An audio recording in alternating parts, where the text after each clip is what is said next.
City of David depleted months after. It is almost 4 months since Herbert Wigwe, a former chief executive officer of Access Holdings and prominent member of the Redeemed Christian Church of God, City of David Parish, Lekki, died in a helicopter crash in the United States of America, and he had died with his wife, son, and a family friend. Few days after the tragic incident, a huge dust was raised by the birthday party of his pastor's wife, Siju Eluyomede.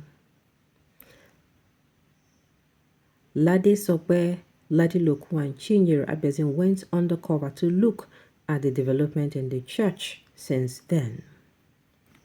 Dressed in white garments without shoes, City of David was a destination for Sunday service on May 26th. Remember City of David, the Redeemed Christian Church of God, Rccg branch, which hogged the headlines some months back over the death of its prominent member and chief executive officer of Access Holdings, Herbert Wigwe, in a helicopter crash.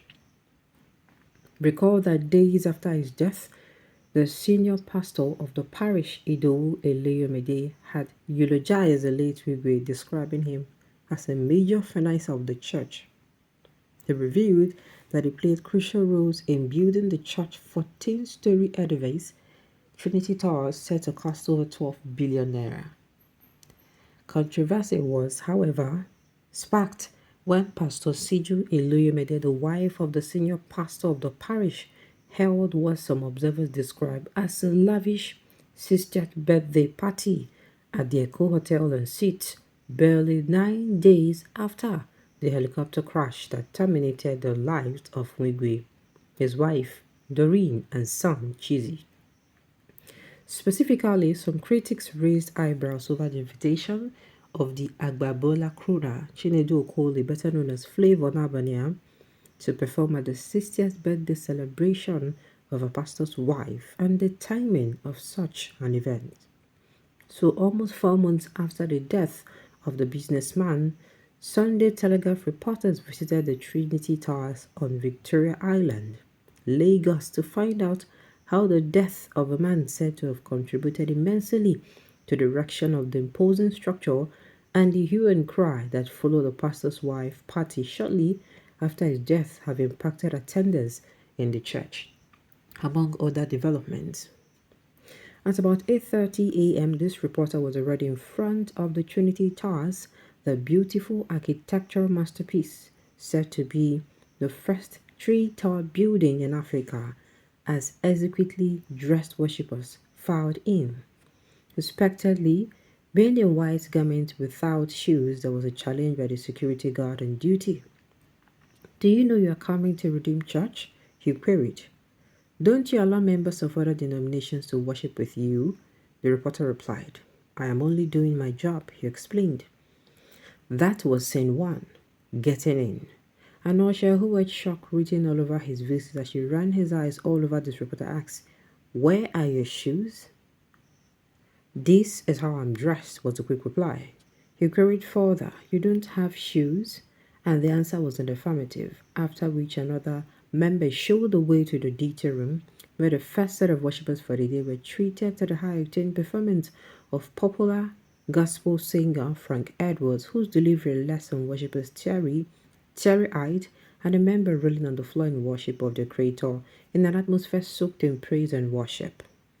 "I think I'm impressed with what I see here.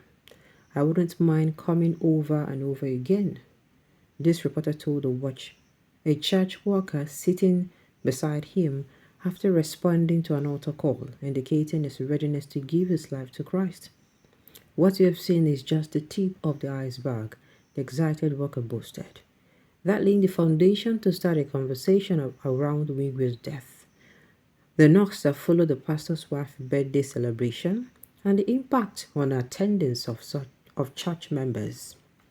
Cheers for the Wigwe.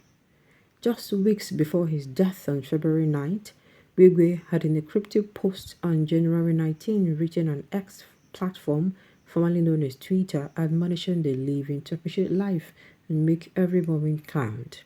He wrote, and I quote, "Today and always let us remember that life is a precious gift, a chance to breathe, feel, love, experience, and connect. Let us honor this gift by living with purpose, kindness, and gratitude, making every moment count. Let us number our days. According to sources, the chopper that murdered Wigwe, his wife and son, was headed to Las Vegas when it crashed in a remote part of a desert along the California-Nevada border. The crash also consumed the former group chairman of Nigeria Stock Exchange, Abimbola Ogunbanjo. The crashed helicopter, it was learned, departed about 8:45 p.m. on Friday, February 9th from Palm Springs Airport in California en route to Boulder City, Nevada, about 26 miles, 41 kilometers southeast of Las Vegas, which on Sunday, February 11th, hosted this year's Super Bowl. According to the San Bernardino County Sheriff Department, authorities were alerted of a crash at about 10:10 p.m. on Friday night. All 6 people on board, including 2 helicopter pilots, were reported dead. Also, the Nigerian Safety Investigation Bureau, NSIB, had received a preliminary report from the National Transportation Safety Board, NTSB. In a statement by the Director of Public Affairs and Consumer Protection, NCIB, Mrs. Bimbo Olawumi Oladeji, findings revealed that the helicopter suffered catastrophic damage upon impact, resulting in the fragmentation of major components. The statement partly read, Analysis of the accident site revealed a scattered debris pattern about 300 feet along a 120-degree magnetic, indicating a trajectory from an initial impact point, which was 1.5 feet deep, 12 feet long, and 10 feet wide ground crater, containing fragments of a right landing scale gate, cockpit writing, and cabin floor structure. The right skid step protruded upward at a 45-degree angle at the extreme eastern edge of the ground crater.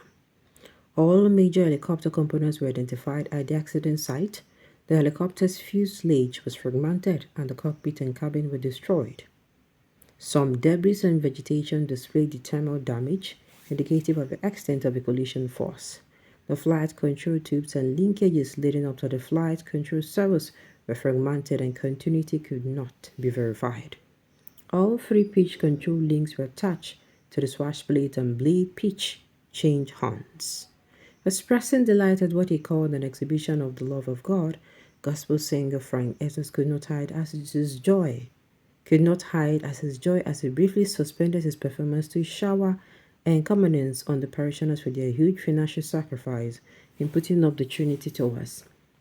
Even as Pastor Idowu Eluyemide walked around the congregation, dancing with some members, I was at a church in Port Harcourt. The pastor had 3 Homer Jeep parked within the premises of a church when Homer Jeep was still a thing, but the structure of the church was nothing to write home about. It takes someone who loves God to invest in a structure like this. So when I walked into this place and I saw here was an exhibition of the love of God, I said, it can only be the love of God that can make anyone spend this kind of money here. Let me stop here.